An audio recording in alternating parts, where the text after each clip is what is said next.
जगतगुरु योगीराज योगेश्वर श्री कृष्ण के चरण कमलों में प्रणाम करते हुए और अपने गुरुवर परम पूज्य श्री राजीव लोचन महाराज श्री के चरण कमलों में आदर पूर्वक प्रणाम करते हुए आज पुनः उपस्थित हूँ सनातन हिंदू धर्मी युवाओं, बालकों, स्त्रियों, पुरुषों, बंधुओं, भगिनियों, आप सभी के समक्ष एक बार पुनः सनातन हिंदू धर्म से जुड़े हुए सद्गुणों और संस्कारों तथा अन्य प्रकार के नियमों और एक प्रकार के स्वस्थ चर्चा हेतु, जैसा कि मैंने पूर्व में भी आप सभी से निवेदन किया कि जब हम अपने धर्म के युवाओं, बालकों, स्त्रियों, पुरुषों, बंधुओं, भगिनियों के बीच उपस्थित होते हैं तो हृदय बहुत आह्लादित रहता है, आनंदित रहता है और बड़ी प्रफुल्लता सी होती है हृदय में।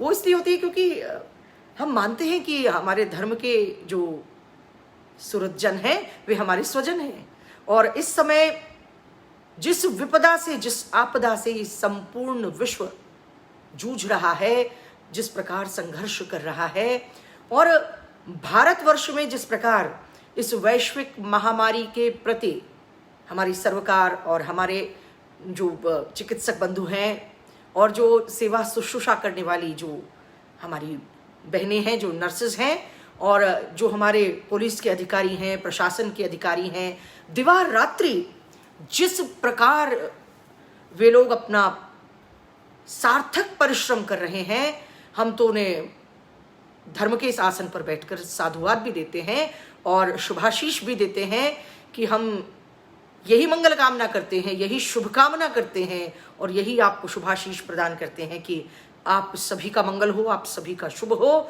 आपकी ये जो सेवा शुश्रूषा, आपका जो ये परिश्रम है अहर्निश, ये बड़ा ही सार्थक सिद्ध हो और प्रत्येक व्यक्ति के हृदय में आपकी इस सेवा शुश्रूषा, इस परिश्रम के प्रति सम्मान की भावना जागे। इसके अतिरिक्त आप सभी के परिवारों का कल्याण हो, क्योंकि आप सभी जिस प्रकार अहर्निश दिवारात्रि, जिस प्रकार 24 घंटे और लगातार निरंतर जिस प्रकार अपने परिवारों को छोड़कर, अपने बालकों को छोड़कर और जिस प्रकार अपने परिजनों को छोड़कर अपने राष्ट्र के जन जन को अपना परिजन मानकर जिस प्रकार उनके लिए कार्य कर रहे हैं, ये बड़ा ही साधुवाद देने योग्य कार्य है आपका और हम आपकी भूरी भूरी प्रशंसा करते हैं और हमारा हृदय बड़ा आनंदित है आपके इस परिश्रम को देखकर, आपकी इस निष्ठा को देखकर। अवश्य ही ईश्वर आपकी इस निष्ठा का सार्थक और सकारात्मक उत्तर देंगे सभी को, जन जन को। ये हम मंगल कामना भी करते हैं और हम शुभाशीष निरंतर हम जब प्रार्थना करते हैं, हम जो निजी प्रार्थनाएं अपने घरों में कर रहे हैं सनातन हिंदू धर्मी, क्योंकि मंदिरों में तो हम जा नहीं सकते, सोशल डिस्टेंसिंग के लिए जिस प्रकार हमें एडवाइजरी सबको दी गई है, तो हमारे मंदिरों में तो जो भी हमारे महंत इत्यादि हैं, पुजारी जी हैं, एक एक व्यक्ति जो है वो वहाँ पर जो प्राण प्रतिष्ठा की हुई हमारी जो प्रतिमाएं हैं उनको अपनी आस्था से सींच रहे हैं निरंतर। हम यहीं से बैठे बैठे अपने उन समस्त जो 33 करोड़ देवी देवता हैं और जो हमारी धर्म की जो शक्तियां हमने मानी है अपने विश्वास के अंतर्गत, आस्था के अंतर्गत, घरों में बैठकर हम सभी उनको प्रणाम करते हैं, उनका शुभाशीष चाहते हैं और यहीं से अपनी निजी प्रार्थनाओं में ये मंगल कामनाएं और शुभकामनाएं करते हैं कि हमारे सनातन हिंदू धर्म से जुड़े जन जन का कल्याण हो, उनका शुभ हो और उनके साथ साथ हमारे राष्ट्र में जितने भी धर्म हैं उनके भी जन जन का कल्याण हो, सबकी सेवा शुश्रूषा हो, कोई बीमार न पड़े। सर्वे भवन्तु सुखिनः, सर्वे सन्तु निरामयाः, सर्वे भद्राणि पश्यन्तु, माँ कश्चित् भाग भवेत्। माँ भारती, भारत माता की जो संतानें हैं, चाहे वो किसी भी धर्म के हैं, किसी भी जाति के हैं, किसी भी रंग रूप के हैं और किसी भी प्रकार के उनके जो है जीवन स्तर हैं, उन सभी का कल्याण हो, उन सभी का शुभ हो, उन सभी का मंगल हो। किंतु आज हम अपने धर्म के जब आसन पर बैठे हैं तो अपने सनातन हिंदू धर्म के बंधुओं, भगिनियों से, युवाओं से, बालकों से, स्त्रियों और पुरुषों से अपने सनातन हिंदू धर्म के सुंदर संस्कारों और सद्गुणों की जो चर्चा करते आए हैं, जिसमें हमें आह्लाद का अनुभव होता है, उल्लास का और प्रफुल्लता का अनुभव होता है, उसकी चर्चा तो हम अवश्य करेंगे। और हमारा सबसे अधिक जो स्नेह है वो रहता है हमारे सनातन हिंदू धर्म के नन्हे बालकों पर। और मैं ये निवेदन करती हूँ आप सभी परिवारों के उत्तम वृद्धों से और मध्यम वृद्धों से कि इन नन्हे बालकों को जिस प्रकार एक माली वृक्षों को सींचता है, फलों और फूलों से लदे हुए वृक्षों को भी जल देता है, और नन्हे नन्हे जो पादप रोपित किए होते हैं, उसने जो पौधे लगाए होते हैं उनको भी बड़े ही स्नेह से, वात्सल्य से और अमृत रूपी जल से सींचता है, उसी प्रकार आप सनातन हिंदू धर्म के नन्हे नन्हे बालकों को सनातन हिंदू धर्म के अमृत रूप सद्गुणों और संस्कारों में सिंचित करें। ये बड़ा ही सुंदर समय है। जितनी आपदा और विपदा का संघर्ष हम देख रहे हैं वैश्विक महामारी से, उतना ही उसका एक पक्ष बड़ा ही सुंदर और बड़ा ही शुभ है, बड़ा कल्याणकारी है। देखिए, सामान्य समय में, साधारण समय में परिवार के जन को इस समय आधुनिक युग में, कलयुग में इतना समय नहीं प्राप्त होता कि हम सब एक साथ बैठें और चर्चा करें, धर्म के संदर्भ में संवाद करें, धर्म के संदर्भ में इस प्रकार की चर्चा करें कि हम अपने धर्म के सद्गुणों और संस्कारों को न मात्र अपने बालकों में सिंचित कर पाएं, अपितु उन्हें प्रतिभासित और परिलक्षित भी करें कि संसार स्वयं प्रत्यक्ष रूप में उन्हें देखे। और हमारे यहाँ कहा भी गया है, प्रत्यक्षे किम प्रमाणम। जब आप अपने सद्गुणों का, अपने सदसंस्कारों का सबके समक्ष इस प्रकार एक संयोजन करेंगे, अद्भुत संयोजन, अपूर्व संयोजन करेंगे, तो संसार जो, देखिए कलयुग में अमृत को भी लोग विष मानने लगते हैं, सद्गुणों को भी लोग आपकी कमजोरी मान सकते हैं, क्षीणता मान सकते हैं, दुर्बलता मान सकते हैं, क्योंकि उन्हें ये आस्था ही नहीं होती, ये विश्वास ही नहीं होता कि इस युग में भी लोगों में संस्कार हो सकते हैं, सद्गुण हो सकते हैं।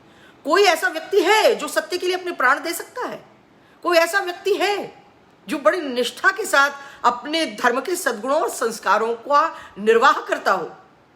उनमें वो विश्वास जागृत करना है, वो आस्था जागृत करनी है। और इसमें मैं उदाहरण देने में कोई भयभीत नहीं होंगी, मैं निर्भीक रूप से कहूंगी, निडर होकर कहूंगी कि जिस प्रकार इन दिनों वैश्विक महामारी से जूझते हुए हमारी पुलिस ने, प्रशासन ने, उन बालिकाओं ने, उन बेटियों ने जो नर्सेस का कार्य कर रही हैं, जो परिचर्या करती हैं, आपकी सेवा शुश्रूषा करती हैं, और वो चिकित्सक जन जिन्हें धरती पर हम इस समय ईश्वर के रूप के समकक्ष मानने लगे हैं, कि उनके हाथों में हम अपने आप को, अपने जीवन को सुरक्षित मानते हैं, जिस प्रकार के धैर्य और संयम का उन्होंने परिचय दिया है, हम तो भाई उन्हें साधुवाद देते हैं कि किस प्रकार उन पर भांति भांति से, यदि क्रोध में, क्षोभ में, किसी भी प्रकार की विश्वमन के लिए उनके ऊपर आक्रमण तक किए गए, तो उन्होंने बड़े संयम से, बड़े धैर्य से अपनी सहनशीलता का परिचय दिया।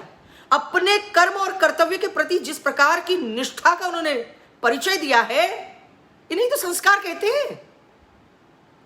देखिए, इन चिकित्सकों में सनातन हिंदू धर्मी भी होंगे, अन्य धर्म के भी चिकित्सक होंगे, किंतु उन्होंने चिकित्सा को अपना धर्म और अपना कर्तव्य मान लिया है। जैसे हम सनातन हिंदू धर्मी कहते हैं कि धर्म क्या है, जीवन में धर्म क्या है, आप किस प्रकार बतलाओगे कि धर्म क्या है।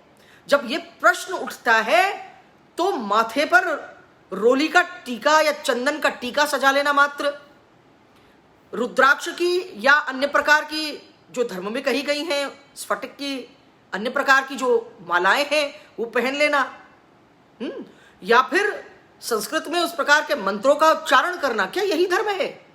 जी हाँ, ये भी धर्म है, धर्म का बाह्य स्वरूप है। किंतु यदि आपको सामान्य और साधारण समय में, सामान्य जीवन में धर्म के संस्कारों और सद्गुणों को परिलक्षित कराना है, किसी को प्रतिभासित करना है, तो कैसे करेंगे? जो आपका कर्तव्य है वही आपका धर्म है। मान लीजिए आप एक शिक्षक हैं, तो उत्तम से उत्तम, सर्वोत्तम, सर्वोत्कृष्ट शिक्षा देना बालकों को। यदि आप गुरु हैं तो सर्वोत्कृष्ट विद्या के संस्कार, जिन बालकों को आप विद्या दे रहे हैं, जो विद्यार्जन के लिए आपके पास आ रहे हैं, ज्ञानार्जन के लिए आपके समक्ष आ रहे हैं, उनको सुंदर से सुंदरतम शिक्षा, विद्या, ज्ञान ये प्रदान करना आपका कर्तव्य है। सनातन हिंदू धर्म, मैंने पुनः पुनः निवेदन किया, स्टेगनेंट वाटर नहीं है, ठहरा हुआ पानी नहीं है, लकीर का फकीर नहीं है, युग युग से चला आ रहा ये शाश्वत, निरंतर, चिरंतन और श्रेष्ठतम धर्म अपने संस्कारों और सद्गुणों के कारण ही सदैव प्रतिष्ठित रहा है। ऐसा नहीं है कि किसी युग में सनातन हिंदू धर्म पर आक्रमण नहीं हुए, ये आज ही कोई नया समय है। हमारे लिए बड़ा कठिन और विपदा का समय, आपदा का समय, जब हमारे धर्म पर यह संकट आ गया है कि हमारे धर्म के जनजन ने जब अपने सद्गुणों और संस्कारों का भी परिचय दे दिया, उसकी भी प्रतिष्ठा समाज में कर दी, संसार में कर दी, विश्व में कर दी, तब भी पुनः पुनः उसी का गला पकड़कर पूछा जा रहा है कि तुम में सद्गुण है, तुम में संस्कार है, अरे तुम में तो क्रोध है, तुम तो अन्य धर्मों को दमित रखना चाहते हो, शोषित रखना चाहते हो, जबकि सत्य बिल्कुल उससे विपरीत है। उस विपरीत सत्य को देखते हुए भी जो सनातन हिंदू धर्म अभी भी संस्कारों में, सद्गुणों में आलिप्त हुआ, संलिप्त हुआ, मौन होकर, शांत होकर, संयम से, धैर्य से बैठा है, उससे ये प्रश्न अनुचित है, गर्हित है, निंदित है। किंतु हमारे धर्म के संस्कार इस प्रकार के हैं, सद्गुण इस प्रकार के हैं कि हम अपनी वाणी के संयम को नहीं खोते, अपने कर्मों के संयम को नहीं खोते, अपने हृदय के संयम को नहीं खोते, और अपने हृदय में, मन में, कर्म में, वाणी में संयम रखते हुए अपने धर्म के सद्गुणों और संस्कारों की प्रतिष्ठा निरंतर करते रहते हैं। कालांतर में मूढ़मतियों को भी ये समझ में आना आरंभ हो जाएगा। तो नन्हे बालकों, देखो जिस प्रकार आपका धर्म संयम, धैर्य की बात करता है, उससे जोड़कर एक बड़ी सुंदर कथा आप सभी के लिए आज मेरा हृदय बड़ा उत्कंठित है आपको बतलाने के लिए। ऐसा हो सकता है कि सनातन हिंदू धर्मी परिवारों में नन्हे बालकों ने ये कथा जान ली हो या किसी भी पाठ्य पुस्तक में पढ़ ली हो, किंतु मैं उसका उल्लेख यहाँ करना अत्यंत आवश्यक और अपरिहार्य समझती हूँ, क्योंकि मेरे अनुसार गुरुजी जिस प्रकार मुझे बतलाते रहे धर्म के संस्कारों और सद्गुणों के संदर्भ में, तो धर्म जो है वो जीवन में नीति की व्यवस्था है, नैतिक व्यवस्था, नैतिक अनुशासन। नैतिक अनुशासन के साथ साथ ये सद्गुणों का आपके भीतर सिंचन है, ये अमृत सिंचन निरंतर रहना चाहिए। देखिए नन्हे बालकों, मैं नहीं जानती आप इतिहास जानते हैं नहीं जानते, ये बड़ा सुंदर समय है। अपने धर्म के इतिहास के संदर्भ में भी आप अपने उत्तम वृद्धों से और मध्यम वृद्धों से जान सकते हैं। मैं इस कथा को बतलाते हुए आपको ये समझाने का प्रयास कर रही हूं कि यदि आपने अपने जीवन में ऐसे स्वप्न देखे हैं जिनका स्थान आकाश से भी ऊपर दिख पड़ता है, और अटल पर्वत जो हैं उनके समान आपकी दृढ़ ये इच्छा शक्ति भी है कि इन सपनों को पूर्ण होना चाहिए, तो आपके लिए उदाहरण मैं लाई हूं बालक ध्रुव का। उत्तानपाद नाम के एक राजा, जिनकी 2 स्त्रियां थीं, सुनीति और सुरुचि। उनकी धर्मपत्नी जो सुनीति थी वो धर्मज्ञ थी, वर्मज्ञ थी, धर्मनिष्ठ थी, बड़ी ही दयालु स्वभाव की। उनमें अहंकार और दंभ रत्ती भर भी नहीं था, और क्रोध मानो उन्हें छूकर भी नहीं गया था। जब उनके पति राजन उत्तानपाद दूसरा विवाह भी कर लेते हैं, तो वो धर्म में अधिक से अधिक अपना समय धर्म की चर्चा में, धर्म के संवाद में, और अपने बालक ध्रुव को बड़े ही प्रेम से धर्म के सुंदर संस्कारों और सद्गुणों में सिंचित करते हुए निष्ठापूर्वक अपना जीवन व्यतीत कर रही हैं। और दूसरी ओर राजा की दूसरी प्रिय स्त्री, दूसरी रानी, छोटी रानी सुरुचि, उनका पुत्र, और वो जो सुरुचि हैं वो उस प्रकार की नहीं है। वो क्रोधी स्वभाव की भी है, दंभी भी है, अहंकारी भी है, और राजसी वैभव में, विलास में उनका अधिक समय बीतता है। यहां सुनीति जो है वो अपने बालक ध्रुव में धर्म के संस्कार और सद्गुण संचित करती रहती है निरंतर। एक समय की बात है जब राजा अपनी राज्यसभा में विराज रहे हैं राज सिंहासन पर, तो ध्रुव उनके पास जाते हैं और वो उनकी गोद में बैठने का प्रयास करते हैं। जब वो उनकी गोद में बैठने का प्रयास करते हैं, क्योंकि सुरुचि के पुत्र राजा उत्तानपाद की गोद में है, तो उनका, चाहे वो अग्रज ही है, वो उनके हृदय में आता है, बालक तो है ही ना ध्रुव, तो बाल सुलभ उनकी इच्छा होती है कि मैं भी पिता की गोद में राज सिंहासन पर विराजमान हो जाऊं।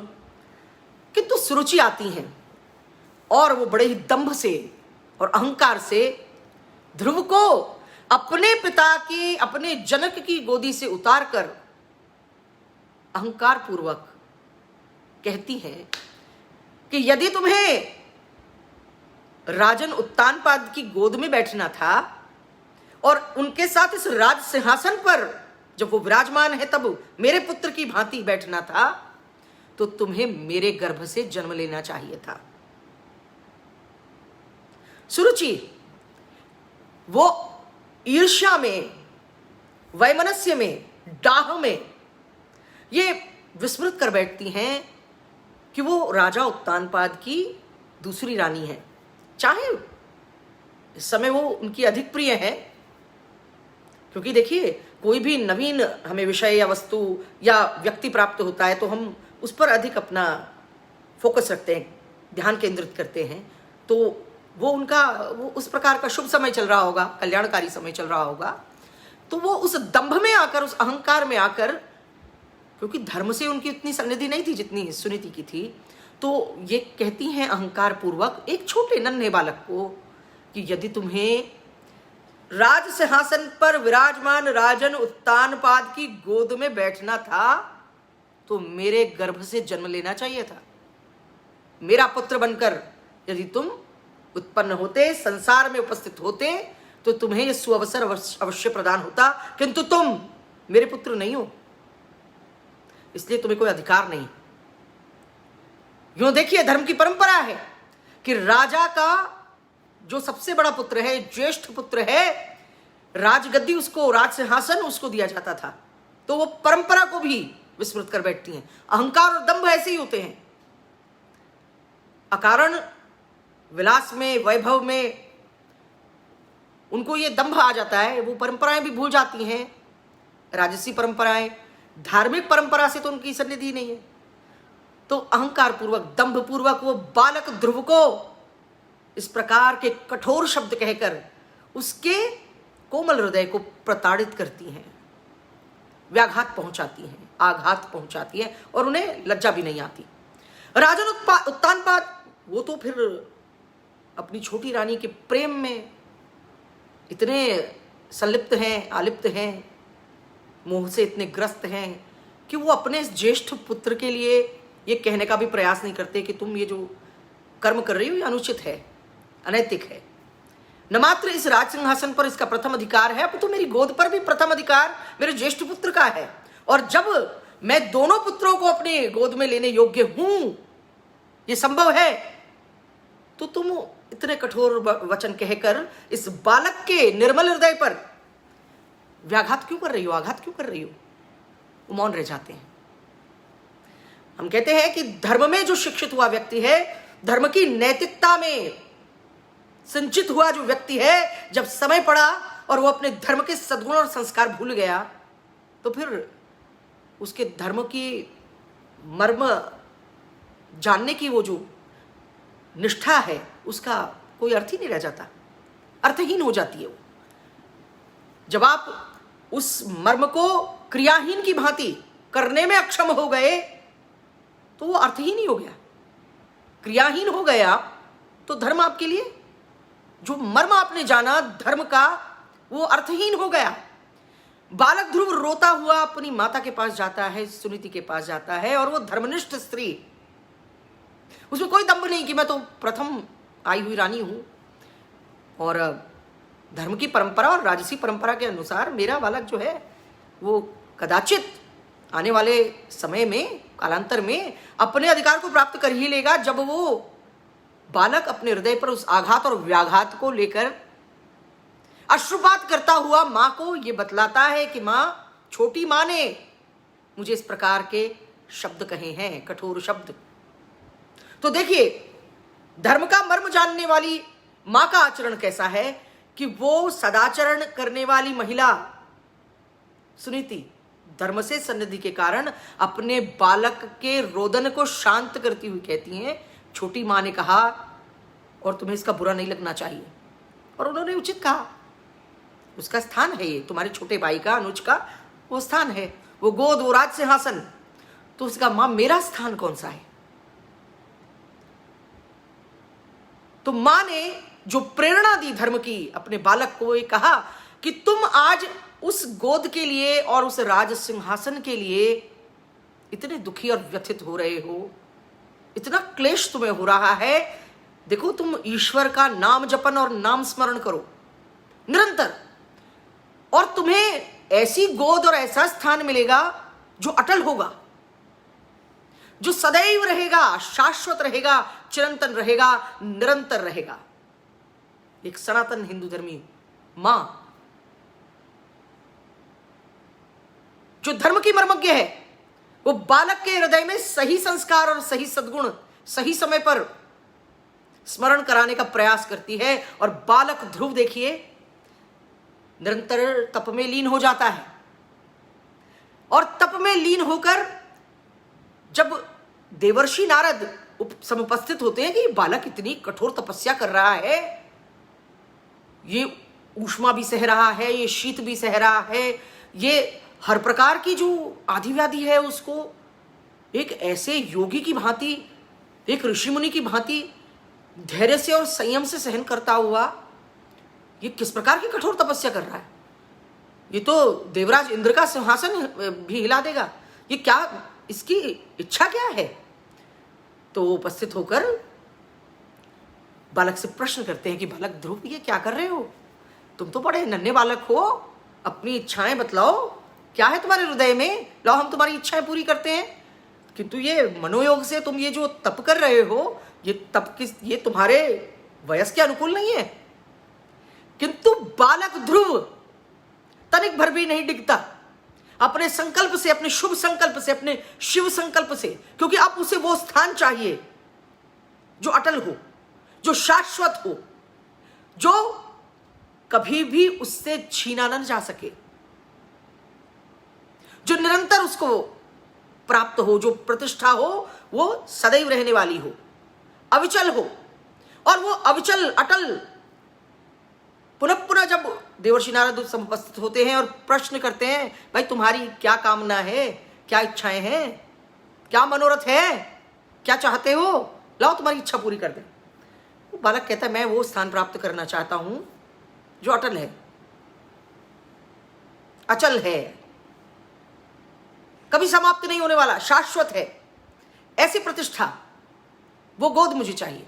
और मेरी माता जी ने मुझे बतलाया है, जो धर्म की मर्मज्ञ है, उन्होंने कहा है कि यदि तुम नारायण नारायण का जाप करते रहोगे, ओम नमो भगवते वासुदेवाय श्री नारायणाय नमोस्तुते, चाहे धूप हो, चाहे वर्षा हो, हाँ, चाहे अग्नि हो, चाहे जल हो, कोई आधी हो, व्याधि हो, तुम्हें डिगना नहीं अपने स्थान से। तो मैं ये तब सफल करके ही रहूंगा। मुझे वो नारायण जी के दर्शन भी करने हैं और मुझे वो स्थान भी प्राप्त करना है। प्रभु नारायण का नाम लेते लेते प्रभु नारायण को अपने भक्तों से बड़ा स्नेह है, उन पे करुणा करते हैं, बालकों की भांति उन पर अपना वात्सल्य रखते हैं। ऐसा कौन ईश्वर है जो ये कहता है कि भाई आपने व्याघात किया मेरे हृदय पर पद प्रहार से, आपके पैरों में चोट तो नहीं लगी। ऋषि भृगु को जब वो क्रोध में जाते हैं, क्षीर सागर में शेषनाग की शैया पर सोए हुए भगवान विष्णु जी के हृदय में क्रोध पूर्वक जब वो पाद प्रहार करते हैं तो भगवान दंड नहीं देते? जिन्हें हम अपनी परम शक्तियों में से एक मानते हैं, जो हमारे पालन करता है, क्योंकि वो करुणामयी है, आनंदमयी है, उनके हृदय में अपने भक्तों के प्रति स्नेह है, वात्सल्य है, वो पलटकर महर्षि भृगु से पूछते हैं, आपके चरण कोमल हैं और मेरा जो वक्षस्थल है ये कठोर है, वज्र के समान, ये वज्रस्थली है, तो इस वज्र से आपके पैरों में कोई चोट तो नहीं लगी? लाइए मैं आपकी शुश्रूषा कर दूं। तो ऐसे परम शक्ति करुणामय जो हमारे भगवान हैं, उनको प्राप्त करने की ये जो इच्छा जागी ध्रुव के हृदय में, तो तपस्या के फल के रूप में भगवान श्री हरि विष्णु, क्योंकि वो निरंतर जाप कर रहा है, ओम नमो भगवते वासुदेवाय श्री नारायणाय नमोस्तुते। तीनों लोकों के स्वामी भगवान हरि विष्णु को आना पड़ता है अपने भक्तों की पुकार सुनकर। एक बार सच्चे हृदय से ऐसा संकट, देखिए घड़ी घड़ी क्षण क्षण छोटे छोटी बातों पर, क्रोध में, किसी स्पृहा में, किसी प्रतिस्पर्धा में ईश्वर को स्मरण करके ये प्रयास करना कि वो धरती पर आ जाए और हमारे कष्टों को दूर कर दे, ये तो मूढ़मती कर सकते हैं, है ना। किंतु जिस प्रकार ये वैश्विक महामारी है इस समय में, सत्य हृदय से उनका स्मरण कीजिए, उनकी करुणा प्राप्त करने के लिए प्रार्थना कीजिए। यदि हमारी प्रार्थनाएं सत्य हैं, शुभ हैं और सुंदर हैं, तो वो अपने परम शक्ति भगवान श्री हरि विष्णु की कृपा को पा ही लेंगी। तो वो हरि विष्णु, भगवान श्री हरि विष्णु, वो नारायण जो करुणामय हैं, जो शुभ हैं, जो संसार का पालन करते हैं, जिन्हें हम जगदीश्वर कहते हैं, संपूर्ण संसार के जो स्वामी हैं, सभी वैभवों से संपूर्ण हैं, सर्वशक्तिमान हैं, वो उपस्थित होते हैं और बालक ध्रुव से पूछते हैं प्रश्न कि तुमने मुझे पुकारा और मैंने देखा कि तुम हर प्रकार की आदि व्याधि, हर प्रकार के संकट में, किसी भी प्रकार के जो ऋतुओं का परिवर्तन हुआ उसमें भी तुम अडिग थे, अटल थे, तो तुम्हें कौन सा स्थान चाहिए? तो वो अपनी हृदय की सब बात अपने परमात्मा से कहते हैं बालक ध्रुव। और बालक ध्रुव, उनकी तपस्या से प्रसन्न हुए भगवान नारायण उन्हें ये आशीर्वचन कहते हैं कि जाओ ध्रुव, बालक ध्रुव, तुम महान हो, तुम भक्तों में भक्त शिरोमणि के समान हो और तुम्हें एक ऐसा अटल स्थान प्राप्त हो जहां से कोई भी तुम्हें हिला न पाए। तो बालकों, भोर का वो जो तारा देखते हो, एक अटल तारा जो आपको दिखाई देता है, खूब चमकता हुआ, सबसे अधिक चमकता हुआ जो तारा आपको दिखता है वो ध्रुव तारा है, वो अटल स्थान है। ये कथा आपने अवश्य, यदि धर्म के मर्मज्ञ आपके परिवार में हैं और उत्तम वृद्ध, मध्यम वृद्ध, धर्म की नैतिक शिक्षा आपके भीतर अमृत वर्षा के रूप में सिंचित करते आए हैं, तो आपने अवश्य सुनी होगी कि उसको उस प्रकार का अटल स्थान प्राप्त हुआ। युगों युगों से वो ध्रुव तारा वही शाश्वत है, निरंतर है, चिरंतन है और संपूर्ण संसार की ओर देखता है और बतलाता है, प्रेरणा देता है कि यदि मेरे समान धैर्य और संयम रखोगे और कष्ट के समय, व्यथा के समय, वेदना के समय, वेदना और व्यथा से फोकस हटाकर, ध्यान हटाकर संयम, धैर्य और जो सुंदर स्वप्न, जो शुभ स्वप्न आपने देखा है या जो शुभेच्छा है आपके हृदय में, जो मंगल कामना है, उस पर केंद्रित करोगे, तो वो समय दूर नहीं कि ईश्वर भी अपने भक्तों की पुकार सुनते हैं। हमने पुनः पुनः निवेदन किया कि धर्म आस्था का विषय है, तर्क से उसको परखने का अत्यधिक प्रयास करना यह अनुचित है। जिस प्रकार विज्ञान का एक पृथक मार्ग है, उसी प्रकार धर्म का एक पृथक मार्ग है। धर्म को आप आस्था के मार्ग पर रहकर ही समझ पाएंगे। धर्म से आपकी सन्निधि आस्था के माध्यम से ही हो पाएगी। भक्ति के माध्यम से, ज्ञान के माध्यम से, और इस प्रकार के कर्म जो हमें ईश्वर के निकट ले जाते हो। तो बालकों, ये छोटी सी ये जो कथा आपको मैंने बतलाई, ये एक प्रेरक प्रसंग है, धर्म का नीति प्रसंग है कि मान लीजिए हम में जो सद्गुण है संयम और धैर्य के, तो हमें उस पर अटल रहना है। संसार हमें अपने इन सद्गुणों से, संस्कारों से पृथक करने का, उनसे हिलाने का, उनसे हमें विच्छिन्न करने का प्रयास करेगा। तो फिर हमारे धर्म का मर्म का अर्थ क्या हुआ? यदि हम हिल जाएं अपने स्थान से, यदि हम अपने सद्गुणों और संस्कारों को त्याग दें, यही तो परीक्षा का समय होता है। परीक्षा के समय धैर्य पूर्वक और संयम पूर्वक जब आप अपनी प्रश्न पुस्तिका में उत्तर लिखते हैं, उत्तर पुस्तिका में प्रश्नों के उत्तर लिखते हैं, तभी तो आप ये इच्छा रखते हैं या ये आपका मनोरथ होता है कि मुझे अच्छे अंक प्राप्त हों। इसी प्रकार जीवन की जो परीक्षा है, उसमें धर्म आपके साथ एक मित्र की भांति रहता है। तो अपने धर्म से सन्निधि रखिए, सन्निकटता रखिए। धर्म के सुंदर संस्कार और सद्गुण, यही आपके धर्म की निशानी है, अभिज्ञान है। संसार आपके लिए मिथ्या आरोप भी गढ़ेगा, आपके विरुद्ध असत्य कुप्रचार भी करेगा, दुष्प्रचार भी करेगा, किंतु उससे एक धीर और वीर की भांति धैर्य और संयम से संघर्ष करना, यह हमारा धर्म है, यह हमारा कर्तव्य है। तो बार बार मैं आप सभी से यही निवेदन करती हूं, सनातन हिंदू धर्मी युवाओं, बालकों, स्त्रियों, पुरुषों, बंधुओं, भगिनियों, देखिए वैश्विक महामारी है। ये एक प्रकार की ऐसी आपदा और विपदा है जिसमें, और यूं भी कहा गया है, सामान्य रूप से भी कहा गया, कलयुग में संघे शक्ति कलौ युगे, संगठन में शक्ति है। कलयुग में संगठन में शक्ति है।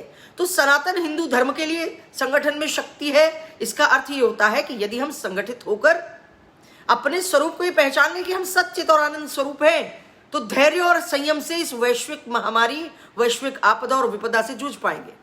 किंतु किसी कुटिल हृदय के व्यक्ति के लिए, किसी कुटिल मार्ग पर चलने वाले व्यक्ति के लिए, जिनकी सनिधि हमारे प्रकार के सद्गुणों और संस्कारों से नहीं है, वो उसका कुछ और ही अर्थ लेंगे।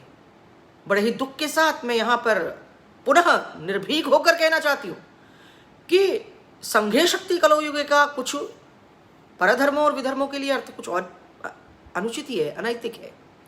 कि जिस प्रकार दो संतों की, दो साधुओं की एक विशिष्ट स्थान पर उन्हें ये मानकर कि ये चोर हैं, उनको संतों के वस्त्र धारण किए हुए भी देख लिया, उनका आचरण देख लिया। देखिए, एक चोर के आचरण में और एक संत के आचरण में अंतर होता है, किंतु उस अंतर को न पहचान पाना ये बतलाता है कि परधर्मों में और विधर्मों में उस प्रकार से सद्गुणों और संस्कारों का सिंचन नहीं किया जाता। तो इसका अर्थ ये तो नहीं कि हम अपने सनातनी संस्कार और सद्गुण उनको विस्मृत कर बैठे।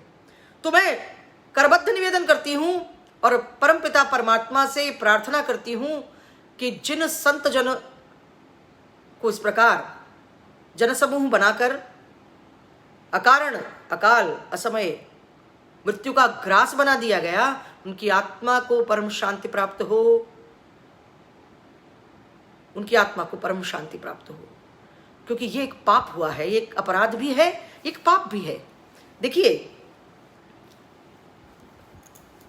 ऐसा हो जाना, किसी को ये मान लेना कि ये संत नहीं है, ये संत के वेश में कोई अन्य व्यक्ति है, तो उसका आचरण उस प्रकार का होगा ना। देखिए, लक्ष्मण रेखा जब लक्ष्मण जी खींच कर जाते हैं माता सीता के लिए, और माता सीता जब द्वार पर आए हुए साधु की पुकार सुनती हैं, जो कि भेषधारी है, दशानन रावण भेषधारी, और वो कहता है कि माते भवती भिक्षां देहि, तो वो कहती है कुल की परंपरा है, धर्म की परंपरा है, धर्म की मर्मज्ञ है माता सीता, और वे कहती हैं कि मेरे द्वार पर यदि कोई साधु संत आया तो मुझे उसको भिक्षा तो देनी होगी, किंतु मैं इस लक्ष्मण रेखा को कैसे पार करूं। और वो उकसाता है, जब वो उकसाने लगता है तो वो दुष्कर्म बतला देता है कि ये साधु नहीं है। किंतु माता सीता, क्योंकि निर्मल हृदय की हैं, उनका ध्यान नहीं जाता इस बात पर और वो ठगी जाती हैं, उनके साथ छल होता है। लेकिन कलयुग में जो संत हैं, वृद्ध हैं, उनका आचरण इस प्रकार का नहीं, वो बतला रहे हैं सब प्रकार के जो भी उनके पास उपलब्ध है प्रूफ्स, वो दे रहे हैं कि भाई हम अपने गुरु जी के अंत्येष्टि संस्कार में सम्मिलित होने के लिए जा रहे हैं। और उसके बावजूद जब उनका इस प्रकार अंत होता है जीवन का, तो सनातन हिंदू हृदय जो है वो चीत्कार करता है, करुण चीत्कार करता है। ये एक अपराध ही नहीं, एक पाप है, और किसी भी धर्म के व्यक्ति ने किया हो ये पाप है, ये अपराध है, ये पाप है। हमने इसी आसन पर जब गौ हत्या के लिए कुछ ऐसी जनसमूह बनाकर हत्याएं की गई, हमने उनका भी विरोध किया। हमने जब सद्गुणों और संस्कारों की बात आई तो हमने अपनी निष्ठा सद्गुणों और संस्कारों और धर्म के प्रति रखी, मानवता के प्रति रखी। तो हम परमपिता परमात्मा ईश्वर से यही निवेदन करते हैं कि जिस प्रकार हम धर्म के आसन पर बैठकर मानवता की बात करते हैं, सद्गुणों और संस्कारों की बात करते हैं, हे परमपिता परमात्मा, सभी अन्य मार्गों पर चलने वाले व्यक्तियों के हृदयों में भी, विधर्मों के हृदयों में भी, परधर्मों के हृदयों में भी उसी प्रकार का मर्म जागे, उसी प्रकार के संस्कार और सद्गुण जागे। क्योंकि संपूर्ण भारतवर्ष एक राष्ट्र के रूप में सभी धर्मों को अपनी गोद में समाये हुए है। इस भारत माता ने अपनी संतानों में कभी कोई विभेद नहीं किया, किंतु यदि वो संतानें भारत माता के प्रति इस प्रकार की कुप्रचारणा की और दुष्प्रचार की, इस प्रकार की प्रवृत्तियां अपने भीतर पाल रही हैं, तो ये अनुचित है, ये गर्हित है, ये निंदित है। किसी भी धर्म का व्यक्ति हो, जहां आपको लगे कि आपका धर्म आपको इस प्रकार से अंधा बना रहा है कि आपको मानव के रूप में मानव नहीं दिखाई दे रहा। देखिए, अपराध किसी ने किया तो उस अपराधी को तो दंडित किया जाना चाहिए विधि के माध्यम से। राष्ट्र में व्यवस्था है, शासन में एक प्रकार की व्यवस्था है, उसको दंडित किया जाना चाहिए। किंतु सभी धर्मों को सचेत होना चाहिए, सभी धर्मों को अपना मर्म अपने अपने मानने वालों को इस प्रकार समझाना चाहिए कि भारत माता अपनी संतानों में कोई भेद नहीं करती, तो अपनी माता के विरुद्ध कोई विश्वमन मिथ्यारोप, दुष्प्रचार, कुप्रचार अनुचित है। क्योंकि इसी धरती पर हम सबके जो धर्म हैं वो पल्लवित हो रहे हैं, पुष्पित हो रहे हैं, और हमारा धर्म सनातन हिंदू धर्म तो उसका तो जन्म ही यहीं हुआ है, वो तो युगों युगों से यहीं सनातन है, श्रेष्ठतम है, चिरंतन है और निरंतर है। तो सभी इस वैश्विक महामारी के समय अपने स्वस्वरूप को, क्योंकि देखिए सोशल डिस्टेंसिंग, इसका अर्थ क्या है? स्वयं के साथ, निज के साथ अधिक से अधिक समय व्यतीत करना, स्वयं को पहचानने का प्रयास करना, स्वयं के भीतर जो सद्गुण और संस्कार है उनके पुनर्जागरण का प्रयास करना, और उन्हें जानते हुए फिर अन्य से संबंध स्थापित जब आपके होंगे, जब वैश्विक महामारी समाप्त हो जाएगी ईश्वर की कृपा से, और जो हमारे चिकित्सक गण, हमारी जो बहनें नर्सेज जो हैं सेवा शुश्रूषा करने वाली, और हमारा जो प्रशासन है, हमारी जो सर्वकार है, उनके प्रयासों से ये वैश्विक महामारी का जब अंत होगा, तो ये सद्गुण और संस्कार तब भी जीवित रहने चाहिए। तो धर्म का मर्म जानने का ये बड़ा सुंदर समय है, श्रेष्ठ समय है, स्वयं के स्वरूप को पहचानना कि हम सच्चित आनंद स्वरूप हैं और हमारे प्रभु सत्यम शिवम सुंदरम की प्रतिमूर्ति हैं।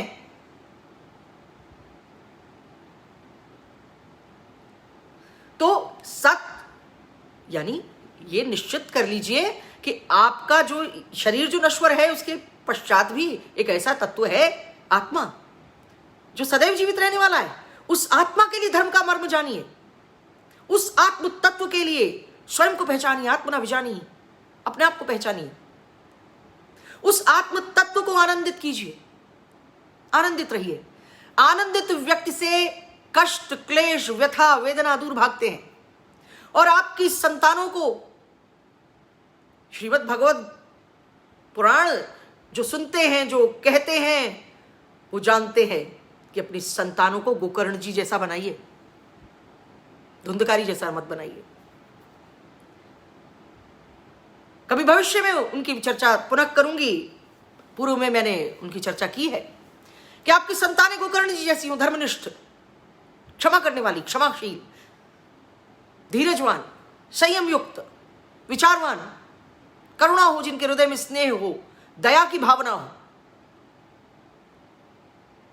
किंतु ये कलयुग है, हमें यह भी स्मरण रखना है कि यहां बुराई अधिक से अधिक समय जीवित रहती है और समूह बनाकर जीवित रहती है। तो उससे संघर्ष हम किस प्रकार करेंगे? सनातन हिंदू धर्म के सद्गुणों और संस्कारों, उनके माध्यम से धर्म के मर्म को जानते हुए अच्छाई का समूह बनाना होगा, शुभता का समूह बनाना होगा, शिवता का समूह बनाना होगा, सत्यता का समूह बनाना होगा, सुंदरता का समूह बनाना होगा, आनंद तत्व का समूह बनाना होगा और अपने भीतर मनसा वाचा कर्मणा धर्म के संस्कार और सद्गुण के साथ साथ प्रत्येक प्रकार की शक्ति और सामर्थ्य जुटानी होगी। यह कलयुग है। इस कलयुग में प्रेम और स्नेह से ही प्रत्येक व्यक्ति को नहीं जीता जा सकता। तो जहां संघर्ष की आवश्यकता होगी वहां तो संघर्ष करना पड़ेगा ना। तो हर प्रकार से शक्तियुक्त भी होना होगा। अपने हिंदू धर्म, सनातन हिंदू धर्म के सम्मान को संरक्षित और सुरक्षित रखना है तो सद्गुण और संस्कारों के साथ साथ वो उत्कट साहस, वो उत्कट शक्ति, वो शौर्य, वो साहस भी जगाना होगा। वो साहस जो मेरे एक परधर्मी मित्र ने मुझसे पूछा कि तुम्हारा धर्म कहां है, तुम्हारा सनातन हिंदू धर्म कहां है? घरों में। देखो हम तो किस प्रकार संघर्ष करके भी अपने धर्मस्थलों पे जा रहे हैं। हमने कहा हम नहीं जा सकते क्योंकि हम अनुशासन में हैं। हम अपने धर्म का मर्म जानते हैं, हम अपने धर्म के सद्गुण और संस्कार जानते हैं।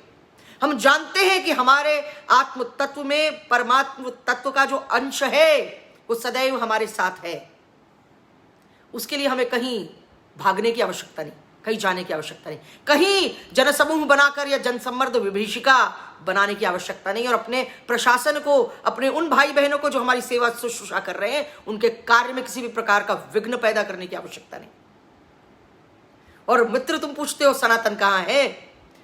सनातन पर, सनातन को मिटाने की कुचेष्टा आज से नहीं हो रही है, आज से नहीं हो रही। युगों युगों संघर्ष हुआ है धर्म और अधर्म के तत्व के बीच, तब भी सनातन जीवित है क्योंकि वो सनातन है, वो शाश्वत है, चिरंतन है, निरंतर है।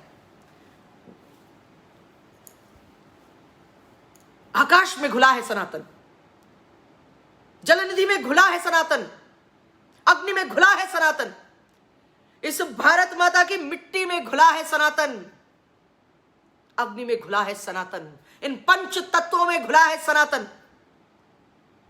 बोलो कहां कहां से निकालोगे उस सनातन को? सनातन ने किसी का मार्ग नहीं प्रतिरुद्ध किया, सनातन ने कहीं गतिरोध पैदा नहीं किया। सनातन ने कहा यदि मेरी शाखाएं, मैं एक वृक्ष हूं, वटवृक्ष हूं, मेरी शाखाएं मुझसे पृथक भी हो जाएं तो उनका कल्याण हो। जिसने जो मार्ग चुना, डेस्टिनेशन हमारा एक, अल्टीमेट रियलिटी जिसे हम अलग अलग नामों से पुकारते वो एक, मार्ग हमने अलग अलग भिन्न भिन्न बना भी लिए तो वो तो सनातन है। वो परम सत्ता तो सनातन है, चिरंतर है, निरंतर है। कोई भी मार्ग लो तो उस मार्ग से सनातन को कैसे निकालोगे? उस परम सत्ता में जो सनातन है, संलिप्त आलिप्त, उसे कैसे निकालोगे? और जब तक इस भारत माता की संतानों में धैर्य के, संयम के, शांति के, करुणा के, दया के, सद्भावना के, शुभता के, शिवता के, सुंदरता के संस्कार हैं, तब तक सनातन को कैसे बाहर निकालोगे? कहां से बाहर निकालोगे? सनातन तो विश्व के कण-कण में जाएगा, विश्व के कण-कण में है। जहां एक भी सनातन हिंदू धर्मी है जो धर्म का मर्म जानता है, जिसमें सनातन हिंदू धर्म के सद्गुण हैं, सत्संस्कार हैं, वहां सनातन जीवित है। और सनातन मरा नहीं करते, सनातन सदैव जीवित रहा करते हैं, क्योंकि वो सनातन है। यही सत्य है, यही शुभ है, यही सुंदर है। तो अपने धर्म में निष्ठा रखिए, अपने धर्म से सन्निधि रखिए, अपने धर्म के सद्गुणों और संस्कारों को जितना उन पर प्रहार हो उतनी ही शक्ति से, उतनी ही साहस से, उतने ही धीरज और संयम से अपने भीतर सजाने का प्रयास कीजिए। जैसे आभूषणों से लदी हुई कोई नारी अहंकार में रहती है, धर्म एक ऐसा आभूषण है जो आभूषण भी है किंतु वो आपको अहंकार से लिप्त नहीं करता। वो आपकी निजता से आपका परिचय कराता है, वो दिव्य तत्व से आपका परिचय कराता है, किंतु आप में अहंकार जागृत नहीं करता। यदि अहंकार जागृत होने लगा धर्म के मार्ग पर चलते हुए, तो अपने धर्म के मर्म की परीक्षा एक बार अवश्य कर लीजिएगा। कहीं ना कहीं कोई कमी है, त्रुटि है, क्योंकि धर्म का मर्म जानने वाला सत्य, शिव और सुंदर की ओर प्रस्थान करता है, सच्चित और आनंद स्वरूप जानता है, अपना आनंदमयी स्वरूप जानता है। उसमें किसी प्रकार का अहंकार, दंभ नहीं होता। तो सभी सनातन हिंदू धर्मी युवाओं, बालकों, स्त्रियों, पुरुषों, बंधुओं, भगिनियों, अपने धर्म का मर्म जानो, अपने धर्म से सन्निधि रखो, सन्निकटता रखो, किसी प्रकार का भय ना हो हृदय में। ये वैश्विक महामारी है, हम अपने जो सर्वकार है उस पर विश्वास रखते हैं। बहुत सुंदर हमारे प्रधानमंत्री जी प्रयास कर रहे हैं। रात्रि दिवस किस प्रकार वो लोग कठोर परिश्रम कर रहे हैं, उस कठोर परिश्रम को कोई साधुवाद क्यों नहीं देता? उसमें त्रुटियां तो सबने निकाल ली, हाँ, सबने दोष निकाल लिए। किसी ने एक बार भी ये नहीं कहा कि आपको धन्यवाद है, आपको साधुवाद है कि निरंतर इस वयस में आप इतने बड़े राष्ट्र का, जन जन का जिस प्रकार ध्यान रखने का प्रयास कर रहे हैं, जिस प्रकार की व्यवस्था कर रहे हैं, आपका कल्याण हो। ईश्वर अपने आशीर्वाद का वरद हस्त आपके मस्तक पर रखे। भारत माता गौरवान्वित है कि उसका बेटा इस प्रकार अपने राष्ट्र के जन जन का ध्यान रखने का प्रयास कर रहा है, जैसे कोई परिवार का व्यक्ति अपने परिजनों का ध्यान रखने का प्रयास करता है। आप देखिए, संकट की इस घड़ी में मैंने देखा बड़े बड़े महामनाओं के जो गांभीर्य हैं, जो संयम हैं, वो टूट जाते हैं।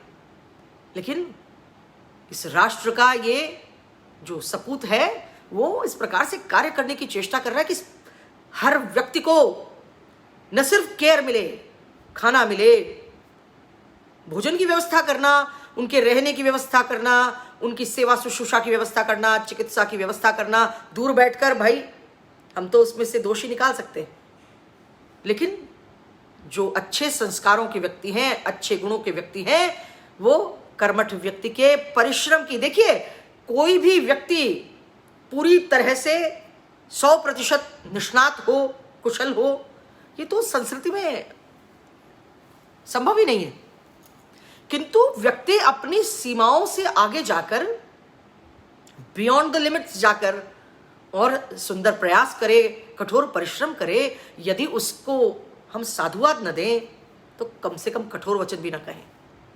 संकट की इस घड़ी में एक दूसरे का साथ ना निभा सके तो कम से कम एक दूसरे के प्रति डाह, ईर्ष्या, वैमनस्य भी ना रखें।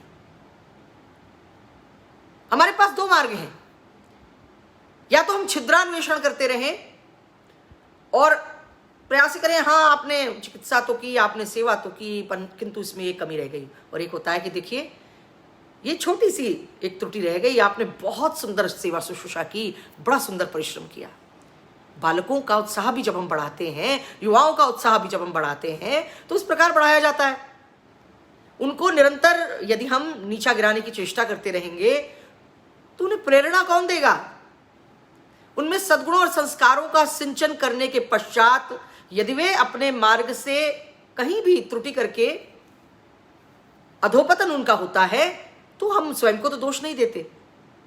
तो इसी प्रकार जहां जहां जो राज्यों के जो हैं मुख्यमंत्री हैं, जो हमारे राष्ट्र के प्रधानमंत्री हैं, इस समय जो भी व्यक्ति इस वैश्विक महामारी आपदा विपदा में भारत माता की संतानों की सेवा शुश्रूषा चिकित्सा, उनके भोजन का ध्यान, उनकी अन्य जो भी आवश्यक वस्तुएं उनका ध्यान रखने में जो उनका सहाय कर रहा है, हम तो उसका शुभ ही चाहते हैं, शुभता चाहते हैं, उसके प्रति उसका कल्याण चाहते हैं। तो नन्हे बालकों, एक बार पुनः तुम सभी से निवेदन करूंगी, भाई आजकल नन्हे बालकों से भी निवेदन करना पड़ता है क्योंकि वो भी क्रोधित हो जाते हैं, हृदय पर ले लेते।